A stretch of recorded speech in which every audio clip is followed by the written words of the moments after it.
kabilangan ng mga biktima ng kalamidad doon. Kinostyon din ng mga estudyante ang pangako ng Pangulo na mananatili sa mga apektadong lugar hanggat hindi nagkakaroon ng maayos na sistema. Subalit kaagad itong bumalik ng Maynila ng Martes kahit linggo pa lang ito dumating sa lugar. Sa pagsusori ng Pangulong Aquino, sinabi itong masyadong malaki at matindi ang pinsala ng bagyo, kaya hindi naging madali sa gobyerno na kaagad makatugon. At kasama po natin ngayong gabi sa Mirada ang dalawang estudyante ng Hope Christian High School sa Maynila. Tacloban, si Conrad mula sa Tacloban ng Jericho Learning Center at si Sikaina Guanzon mula sa Liceo del Verbo Divino. Sinaya kayo yung sumulat sa Pangulo, no? Sikaina. Mahaba ba yung sulat, no? Bibi lang po! Bibi si Tito, Bibi! Kumusta na kayo? Teka mo lang, gusto ko malaman. Ba't pa kayo napagpad sa Maynila at nag-aaral sa Hope? Sa ano po, sa tulong ng student po ng tita ko. Siya po yung nag-provide ng plane ticket po namin after ng storm. Ito, ganun, paano naman ang kwento mo, Ral? Kami po, pinilit po kami ng kuya ko pumunta dito sa Manila kasi hindi na po maganda yung kalagayan dun sa Tacloban. So, ang kwento niyo sa akin kanina, 2 weeks after Yolanda, saka na kayo nakapag-aral agad kayo dito. Sagot ba ng Hope ang inyong matrikula? Very good. Ang bait naman mga taga-Hope. Lahat. Sana magaganda pa yung mga teacher. Kumusta na kayo ngayon, Sikaina? Okay na po, medyo nakaka-recover na po. Kumusta pala yung mga magulang mo sa mga kapatid mo? Meron ka ba mga kapatid? Yung magulang ko po, sabi po nila, hindi pa po stable doon yung pamumuhay. Mahirap para madaw po. Yung mga kapatid ko po, okay lang po sila. Nandun din sila, kasama ng magulang mo. Ikaw naman, Ralph, kumusta yung Ralph, itawag ay. Okay naman po, naka-adjust na po kami. After 4 months, naka-adjust na kami. Kaya medyo nakaka-recover na kahit pa paano. Okay, mabuti naman kung gano'n. Nga pala, meron kayong mga kasama na nagtanong sa Pangulo, di ba? Nung nagpunta ang Presidente. Natatanong, anong pangalan? Klase niyo ba? Opo. Anong pangalan nila? Si Sir Agustin. Sir Agustin, taga-Tacloban din. Si Frances Anido. Okay. Anong pakiramdam niyo? Nag-sorry yung Presidente? Ano po, nakakagaan po ng loob kasi sinagot niya po yung mga tanong namin. Tapos nasagot na niya yung mga katanungan po namin. Halimbawa, doon sa tanong na kontento ba kayo sa ginagawa ng gobyerno, parang yung nagtanong parang nababagalan siya, no? Kayo ba, anong tingin niyo sa response ng gobyerno sa bagyo pagkatapos ng Yolanda? Medyo po na po din. Pero naintindihan po namin kung yung sitwasyon, yung sinabi po ng Presidente. Ano ba ang sinabi ng Pangulo? Marami pong Ano po siyang ibang response ako. Dapat siya, ba't nag-Presidente po kayo? Reklamo ba kayo sa amin? Meron lang. So, kaya hindi nakapunta. Ano naman ang sulat niyo?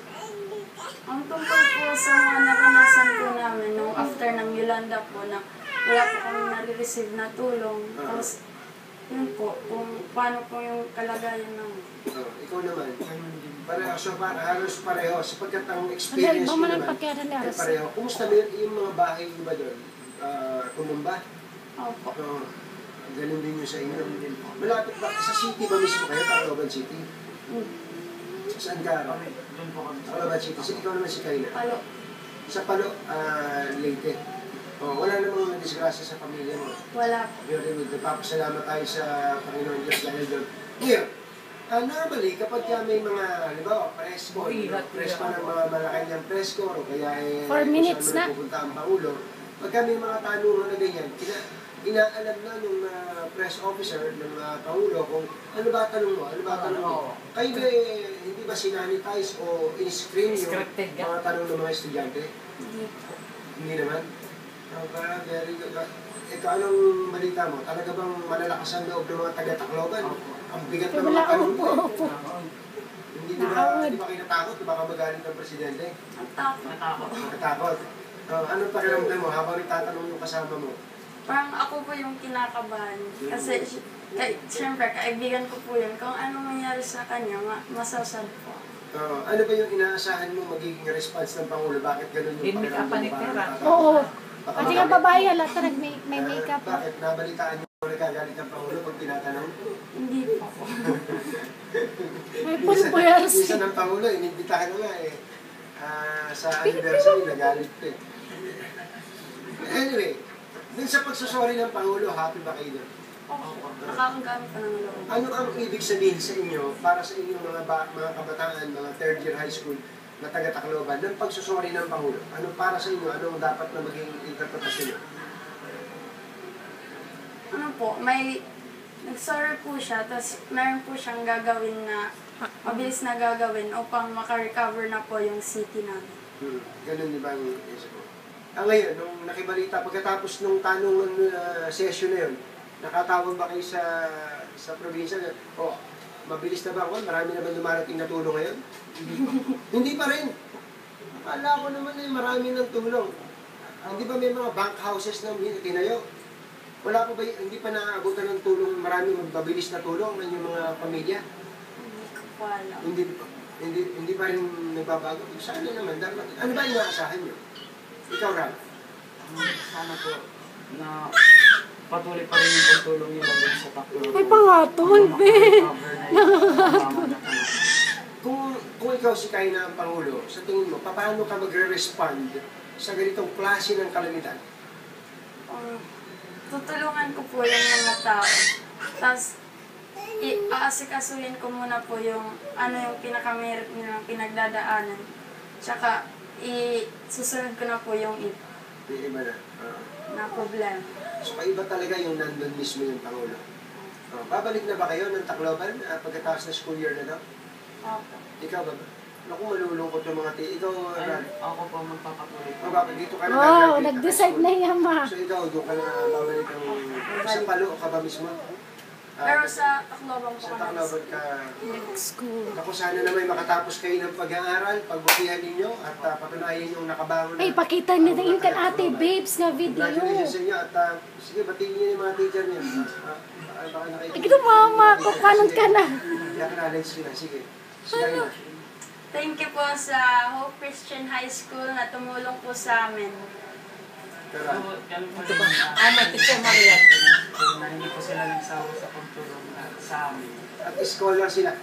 Huli na lang pala, baka nanonood yung mga magulang niyo sa Tacloban. Sige. Sa mama ko. Okay na. Direct, pakitulong mo nga itong dalawa. Sige, go ahead. Ran. Hello po sa mama ko at saka sa family ko. Ikaw, si Kaina. Hello sa mga family friends Batiin mo ko. sila sa lingwahe, sa wika ninyo. Kamusta ka mo dida pagtuhay kang pag-eskwela? Okay, maraming salamat. At good luck sa inyo. Mga kapamilya, para ko pong nakita ang paglundag sa saya ni CNN News Anchor Anderson Cooper nang bumulaga sa ating lahat ang pagsusuri ng Pangulo Aquino sa kabagalan at kapalpakan ng pag-responde ng gobyerno matapos po yung bagyong Yolanda. Sa isang Pangulo na ayon nga po kay Senador Sergio Osmeña ay matigas ang ulo,